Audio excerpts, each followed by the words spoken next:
사장 제목이 삶이란 좋은 것이다 라고 믿는 것만으로도 좋아진다. 이거 보면서 이렇게 좀 가슴이 따뜻해졌어요. 그죠. 삶은 비참한 거야 이랬을 때 정말 비참함이 몰려오듯이 그럼요. 삶은 좋은 것이야 라고 생각했을 때 마음이 열리는 것 같아요. 그럼요. 예. 맞아요.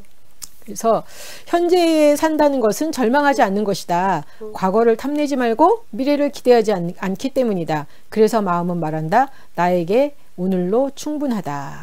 예, 크리슈나 무르티가 삶과 죽음이라는 책에서 이렇게 이야기를 했다 그러더라고요. 예, 그래서 삶이란 좋은 것이다 라는 것을 믿기 위해서 이런 이야기를 해주고 있어요. 어제 걱정은 잊고 지금 이 순간에 집중해라. 우리는 오직 오늘 하루만 다르게 살 수 있다. 예, 과거 찾기는 이제 그만해라. 지금 행복해라.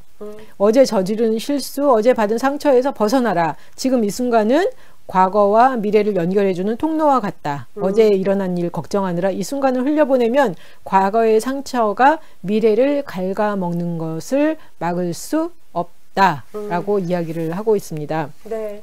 그러면서 여기에 그 자존감에 힘을 실어주는 4가지 방법이라는 게 나와요. 네네. 그래서 1단계로 뭐를 이야기하냐면 자기 회의를 자기 신뢰로 전환해라 하는 이야기가 나와요. 왜냐하면 자기 회의라는 것은 아까 얘기한 것처럼 자기의 내면이 그러니까 분열되어 있는 거기 때문에 네네. 이게 회복되지 않으면은 정말 그 어려운 거죠. 그렇죠. 예, 그래서 자기 자신에게 부족한 부분을 인지하고 이를 인정할 준비가 됐다면 그때부터 건설적인 변화가 시작될 수 있다. 사람들은 자기의 모자람을 인정하는 것이 스스로를 파괴하고 폄하하는 계기가 될 수 있다 생각하기 때문에 자신의 일부로 인정하기보다는 타인의 잘못으로 투사하려는 경향을 보일 때가 많다. 자신이 다른 사람을 믿지 못하는 것을 사람들이 경계심이 많고 까다롭기 때문이라고 생각하는 시기다. 즉 자신의 욕구를 충족시키지 못하는 원인을 외부로 돌림으로써 자신의 부정적인 면과 맞닥뜨리지 않고 다른 사람을 탓한다. 그럼으로써 스스로 매력이 없다고 생각하는 부분, 자존감을 위협하는 특성을 거부하는 것이다. 그러나 그럼에도 불구하고 우리는 자신의 부정적인 면과 늘 다시 만난다. 인정하고 싶지 않겠지만 부정적인 면도 나의 일부이기 때문이다.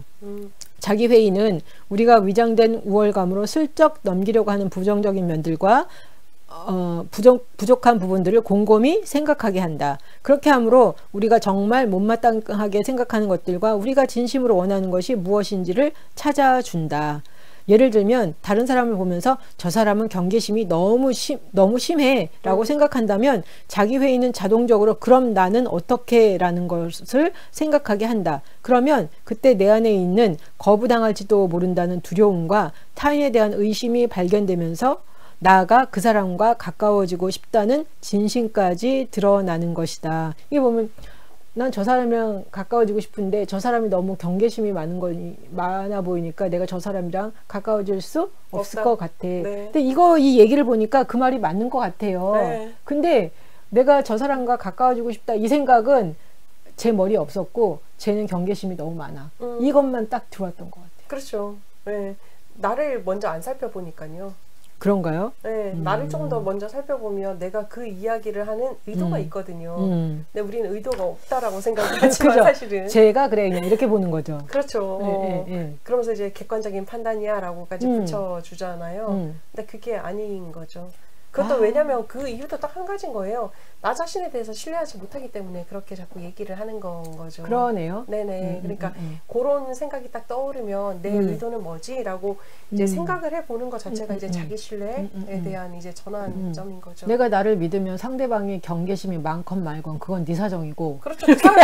그 사람이 어떻게 받아들이든 그건 그 사람 네 사정이고 이렇게 될 텐데 맞아요. 그게 잘 안 되고 자꾸만 상대방의 눈치를 보게 되는 거죠.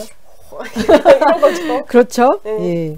그래서 첫 번째 단계에서는 자기 회의를 자기 신뢰로 전환해라. 네. 그리고 두 번째 단계에서는 자신이 지닌 긍정적인 자원을 끌어모아라 하고 이야기를 하고 있어요. 네네. 자신이 지닌 자원이란 만족스러운 삶을 만들고 문제 해결, 어려움에 대응하기 위해서 필요한 모든 것을 창출해내는 힘의 원천이라 정의한다.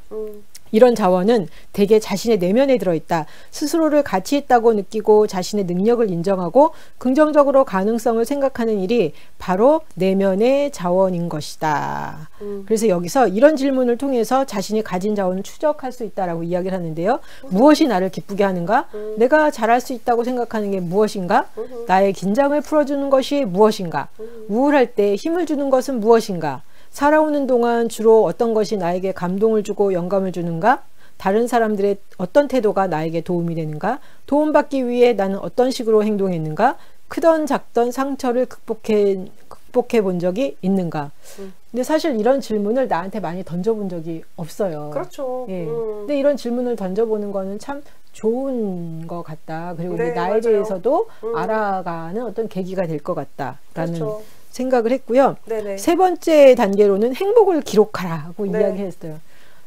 저도 이제 매일같이 쓰진 않지만 일기를 좀 써요. 아하. 그때그때 이렇게 막 어떤 감정이 올라오거나 아니면 뭐 이렇게 메모해두고 싶은 생각들이 올라올 때마다 이렇게 막 이렇게 일기를 써놓거든요. 근데 이렇게 행복을 기록하라. 행복을 기록한 적은 그렇게 많지는 않은 것 같아요. 그러게요. 네, 그렇죠. 예. 그리고 4단계에서도 이 얘기를 해요. 나한테 건네는 따뜻한 말 한마디. 예. 나한테 따뜻한 말 한마디를 건네는 게 참 예전에는 되게 어려웠는데 요즘에는 그래도 많이 이렇게 좀 하려고 그러고요. 거울을 보면서도 남에게 어떻게 내가 보이나 그걸 보기 위해서 거울을 보는 게 아니라 내가 그냥 나를 똑바로 직시를 하면서 보면서 너 이쁘다. 너 괜찮다. 네. 그리고 어떤 사람들은 이 자존감이 낮은 사람은 거울을 보면서 자기 눈을 못 쳐다본다고 그러더라고요. 네, 너무 맞아요. 힘들어한대요. 네. 근데 옛날에는 거울 쳐다보는 거, 그러니까 내가 바깥에 나가기 전에 내 모습이 어떤가 이렇게 보기 위해서 쳐다봤지 내 눈을 보고 나를 보기 위해서 거울을 쳐다보진 않았어요. 근데 요즘에는 가끔 의도적으로 이렇게 딱 나를 쳐다봐.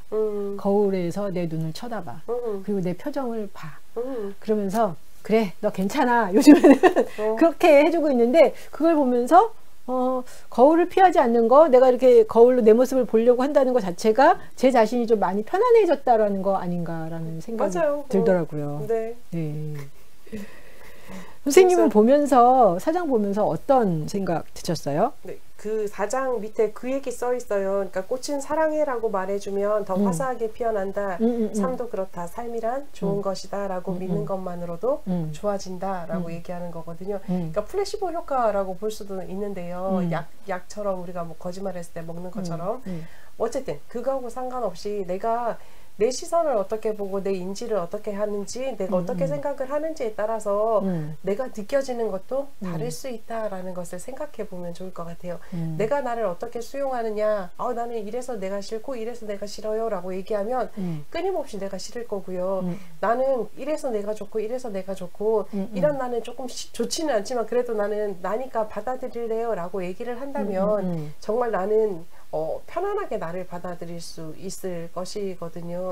이 말 자체는 무엇이냐, 과거를 살아가는 것이 아니라 우리가 현재를 살아가는 존재다라는 것을 늘 인식하고 살아가라라고 얘기를 하는 거예요. 과거의 내 삶이 뭐 좋을 수도 있고 나쁠 수도 있고 고통스러울 수도 있고 행복할 수도 있지만 그 모든 것이 이미 지나갔어요. 그리고 그게 지금의 나로 남아 있거든요. 미래에 대해서 우리가 끊임없이 이제 뭐 좋은 이미지를 가지고 많이 그리잖아요. 혹은 잿빛을 가지고 그리기도 하는데 그거는 경험해보지 않은 거죠. 오지도 않았기 때문에요. 그죠? 그러면 내가 진짜 나를 사랑하고 나를 수용하고 살아갈 수 있는 방법은 무엇이냐? 지금 숨쉬고 있는 이 순간 이 자리에서 나를 바라보는 것 그리고 내가 그렇구나라고 받아들여 줄 때 내 삶 자체가 가치가 있고 내가 나를 소중하게 여기게 되는 것이고 그러면 이제 다른 사람들은 나에 대해서 더 이상 어떤 평가를 하든 상관이 없어지지 않을까라는 생각하게 되네요. 예. 이 책, 너는 나에게 상처를 줄 수 없다. 저희가 1권, 2권 다 살펴봤는데요. 네네. 이거 보면서, 뭐, 어떻게 보면 다 아는 내용일 수 있지만, 이런 책들을 읽어봄으로써 이제 내 자신을 다시 한번 확인하고 내가 어떤 부분에서 이렇게 연약함을 보이고 어려워하는지 그렇죠. 다시 한번 이렇게 확인하는 네네. 데 이렇게 도움이 좀 많이 된 것 같아요. 네, 맞아요. 우리 자꾸 종종 까먹거든요. 그래서 재각인시키는 책이다라고 생각하시면 좋을 것 같고요. 예, 그렇습니다.